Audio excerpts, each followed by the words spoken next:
Tulad ng maraming karaniwang Pilipino, halos magkumahog si Mildred sa pagbudget ng gastusin dahil sa sabay-sabay na taas presyo sa mga pangunahing bilihin.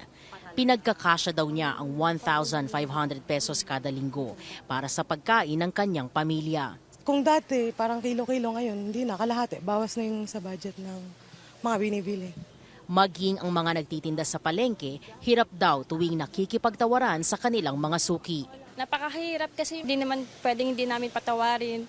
Lalo na yung mga tingi-tingin, syempre naaawa rin ako. Syempre nahihirapan din sila, di mas lalo rin kami. Gulay ang pangunahing dahilan ng mabilis na inflation o pagmahal ng presyo ng mga bilihin at serbisyo sa buwan ng Agosto. Sinundan niya ng bigas at isda. Yung kanyang inflation rate ay napakataas, 31.9%.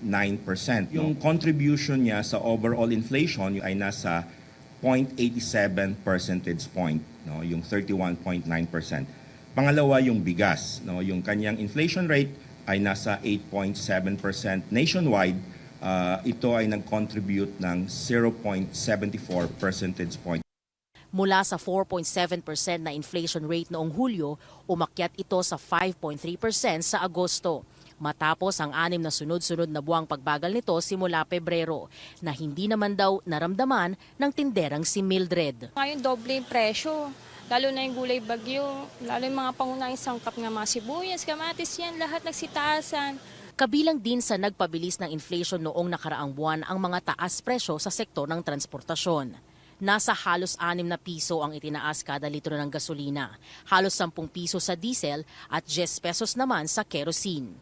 Nagkaroon din ng taas pasahe sa LRT 1 at 2. Tumaas ang minimum boarding fee sa 13 pesos at 29 centavos mula sa 11 pesos. Ang distance fare naman umakyat sa 1 peso at 21 centavos mula piso kada kilometro.